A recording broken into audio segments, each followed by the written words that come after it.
এই ছবি হাওড়া ডিভিশনের কাটোয়া আজিমগঞ্জ রেলওয়ে শাখার সালার স্টেশন লাগোয়া, যেখানে প্রতিদিন হাজার হাজার যাত্রী যাতায়াত করেন। সেখানে 1 নম্বর রেলগেটের দৃশ্য এটা। এর থেকেও ভয়ানক দৃশ্য আছে 2 নম্বর রেলগেটের সামনে। এগুলি রাস্তা তো নয়, যেন এক একটা মৃত্যুর ফাঁদ। যে কোনো সময় ঘটে যেতে পারে বড় সড় দুর্ঘটনা। ড্রাইভিং কারণে অ্যাক্সিডেন্ট হলে সেই দায়িত্ব নিতে হচ্ছে ড্রাইভারকে। তাহলে রাস্তার উপর অবনতির কারণে কোনো বড় দুর্ঘটনা ঘটে গেলে দায়িত্ব নেবে কে? রেল নাকি রাজ্য সরকার নাকি সাধারণ মানুষ নিজে? অসুবিধা বলতে আমরা ছোটবেলায় একটা কবিতা পড়েছিলাম প্রাইমারি স্কুলে, যে আমাদের ছোট নদী ছলে আঁকে বাঁকে বৈশাখ মাসে তার হাঁটু জল থাকে। তো সেই কবিতাটার সাথে কিন্তু আমাদের সালার রাস্তার অনেকটা মিল রয়েছে। সালারের মেন রোড চলে আঁকে বাঁকে বৈশাখ মাসে তার হাঁটু জল থাকে। পার হতে পারে না মানুষ, পার হয় না গাড়ি, নিজের জীবন হাতে নিয়ে দিচ্ছে মানুষ পাড়ি। সেই কবিতার সাথে কিন্তু রাস্তা অনেকটা মিল আছে। এই যে 1 নম্বর রেলগেট সহ 2 নম্বর রেলগেটে কিন্তু দুটো কিন্তু একই অবস্থা।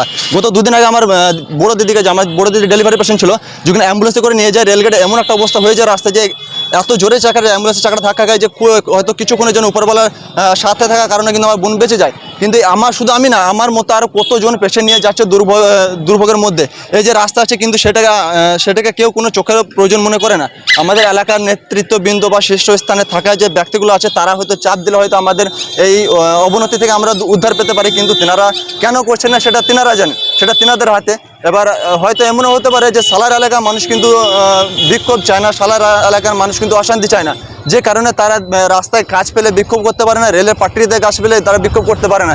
এটাকে হয়তো রেল কোম্পানি বা সরকার সালার এলাকার মানুষের দুর্বলতা মনে করে সেটাকে কাজে লাগিয়ে গিয়ে সালারকে একের পর এক অবহেলা রাস্তার মধ্যে ফেলে দিচ্ছে।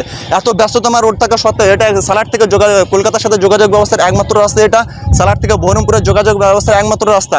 এই মোড় থেকে পুরো সালার পরিচালনা হয়। কিন্তু এরপরে এই দুর্ঘটনা, এই একটা প্রশ্ন এখানে উঠে আসে যে এই রাস্তার অবনতির কারণে যদি কোনো দুর্ঘটনা ঘটে, সেই দুর্ঘটনার দায়িত্ব কে নেবে, রেল নাকি সরকার?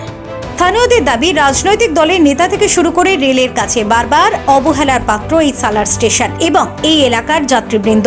গাড়ি ঘোড়া নিয়ে খুব অসুবিধা, গাড়ি পাল্টি হচ্ছে এখানে, টোটো।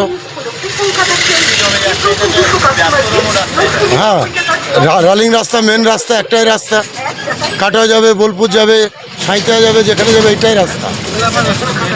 হ্যাঁ, স্টেশনের মেন রোড বহরমপুর কাঁদি যেখানে যাবে না, কোনো রেলের কোনো ব্যবস্থা নেই, পিডব্লিউ কোনো ব্যবস্থা নেই। হ্যাঁ, সমস্যা চলছে, খুব অসুবিধার মধ্যে আছি আমরা। কালকে টোটো পাল্টি হয়েছিল।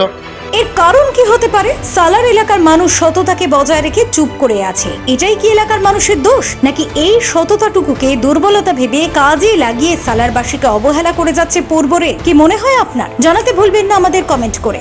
ফিউরো রিপোর্ট, TV7 বাংলা।